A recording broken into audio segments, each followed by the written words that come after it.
कि भगवंत मैं एक पैसे की भी बेईमानी रिश्वतखोरी भ्रिष्टाचारी बर्दाश्त नहीं कर सकता। तो मैं उन्होंने वचन दिता सी कि जी बिल्कुल इदां ही होऊगा।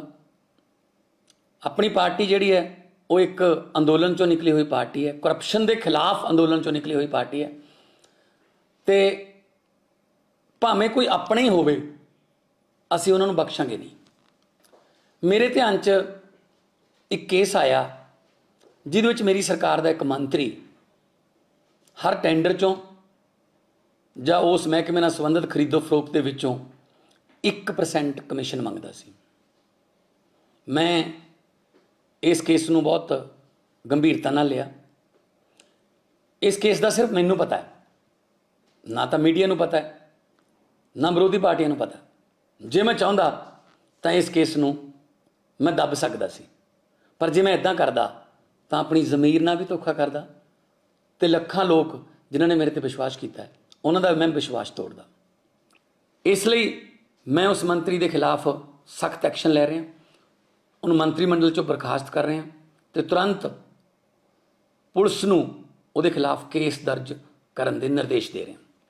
उस मंत्री का नाम है डॉक्टर विजय सिंगला, जिहड़े कि सेहत मंत्री सी ते उन्होंने अपने डिपार्टमेंट दे विच इह घपलेबाजियां कीतियां ते उन्होंने ये गुनाह कबूल भी किया है।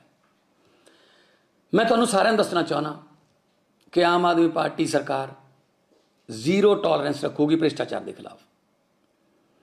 इतिहास दे विच भारत के 75 साल आज़ादी के होने वाले ने इतिहास दे विच दूजी बार ये काम हो रहा है। एक बार 2015 दे विच अरविंद केजरीवाल जी ने अपने फूड सप्लाई मिनिस्टर नूं एक ऑडियो फोन ते पैसे मंगण दे चार्ज दे हेठ बर्खास्त भी किया सी ते उहदा केस जिहड़ा CBI ने दिता सी। ते मैं सारे अफसरां नूं, राजनीतिक लोकां नूं जां रसूखदार जिहड़े श्री अरविंद केजरीवाल जी ने भी मैनूं कहा सी कि भगवंत मैं एक पैसे की भी बेईमानी रिश्वतखोरी भ्रिष्टाचारी बर्दाश्त नहीं कर सकता। तो मैं उन्होंने वचन दिता सी कि जी बिल्कुल इदां ही होऊगा। अपनी पार्टी जिहड़ी है वो एक अंदोलन चों निकली हुई पार्टी है, करप्शन के खिलाफ अंदोलन चों निकली हुई पार्टी है। तो भावें कोई अपना ही होवे असीं उन्होंने बख्शांगे नहीं। मेरे ध्यान च एक केस आया जिहदे विच मेरी सरकार का एक मंत्री हर टेंडर चों जां उस महकमे नाल संबंधित खरीदो फरोख्त दे विचों 1% कमीशन मंगदा सी। मैं इस केस नूं बहुत गंभीरता नाल लिया। इस केस का सिर्फ मैनूं पता है, ना तो मीडिया नूं पता है, ना विरोधी पार्टियां नूं पता। जे मैं चाहुंदा तो इस केस नूं मैं दब सकदा सी, पर जे मैं इदां करदा तो अपनी ज़मीर नाल भी धोखा करदा ते लखां लोग जिन्हां ने मेरे ते विश्वास किया है उन्हां दा मैं विश्वास तोड़दा। इसलिए मैं उस मंत्री के खिलाफ सख्त एक्शन लै रहा, उन मंत्रिमंडल चों बर्खास्त कर रहे हैं तो तुरंत पुलिस नूं उहदे खिलाफ केस दर्ज करन दे निर्देश दे रहे हैं। उस मंत्री का नाम है डॉक्टर विजय सिंगला, जिहड़े कि सेहत मंत्री सी ते उन्होंने अपने डिपार्टमेंट दे विच इह घपलेबाजियां कीतियां ते उन्होंने ये गुनाह कबूल भी किया है। मैं तुहानूं सारिआं नूं दसना चाहुंदा कि आम आदमी पार्टी सरकार जीरो टॉलरेंस रखूगी भ्रिष्टाचार के खिलाफ। इतिहास दे विच भारत के 75 साल आज़ादी के होने वाले ने इतिहास दे विच दूजी बार ये काम हो रहा है। एक बार 2015 दे विच अरविंद केजरीवाल जी ने अपने फूड सप्लाई मिनिस्टर नूं एक ऑडियो फोन ते पैसे मंगण दे चार्ज दे हेठ बर्खास्त भी किया सी ते उहदा केस जिहड़ा CBI ने दिता सी।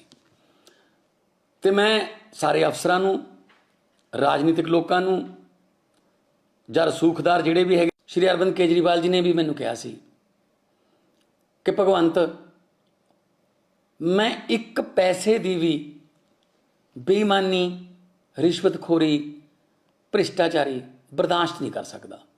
तो मैं उन्होंने वचन दिता सी कि जी बिल्कुल इदां ही होऊगा। अपनी पार्टी जिहड़ी है ਉਹ ਇੱਕ ਅੰਦੋਲਨ ਚੋਂ ਨਿਕਲੀ ਹੋਈ ਪਾਰਟੀ ਹੈ, ਕਰਪਸ਼ਨ ਦੇ ਖਿਲਾਫ ਅੰਦੋਲਨ ਚੋਂ ਨਿਕਲੀ ਹੋਈ ਪਾਰਟੀ ਹੈ। ਤੇ ਭਾਵੇਂ ਕੋਈ ਆਪਣਾ ਹੀ ਹੋਵੇ, ਅਸੀਂ ਉਹਨਾਂ ਨੂੰ ਬਖਸ਼ਾਂਗੇ ਨਹੀਂ। ਮੇਰੇ ਧਿਆਨ 'ਚ ਇੱਕ ਕੇਸ ਆਇਆ ਜਿਹਦੇ ਵਿੱਚ ਮੇਰੀ ਸਰਕਾਰ ਦਾ ਇੱਕ ਮੰਤਰੀ ਹਰ ਟੈਂਡਰ ਚੋਂ ਜਾਂ ਉਸ ਮਹਿਕਮੇ ਨਾਲ ਸੰਬੰਧਿਤ ਖਰੀਦੋ ਫਰੋਖਤ ਦੇ ਵਿੱਚੋਂ 1% ਕਮਿਸ਼ਨ ਮੰਗਦਾ ਸੀ। ਮੈਂ ਇਸ ਕੇਸ ਨੂੰ ਬਹੁਤ ਗੰਭੀਰਤਾ ਨਾਲ ਲਿਆ।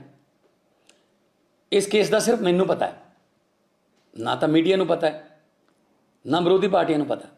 ਜੇ ਮੈਂ ਚਾਹੁੰਦਾ ਤਾਂ ਇਸ ਕੇਸ ਨੂੰ ਮੈਂ ਦੱਬ ਸਕਦਾ ਸੀ, ਪਰ ਜੇ ਮੈਂ ਇਦਾਂ ਕਰਦਾ ਤਾਂ ਆਪਣੀ ਜ਼ਮੀਰ ਨਾਲ ਵੀ ਧੋਖਾ ਕਰਦਾ ਤੇ ਲੱਖਾਂ ਲੋਕ ਜਿਨ੍ਹਾਂ ਨੇ ਮੇਰੇ ਤੇ ਵਿਸ਼ਵਾਸ ਕੀਤਾ ਹੈ ਉਹਨਾਂ ਦਾ ਮੈਂ ਵਿਸ਼ਵਾਸ ਤੋੜਦਾ।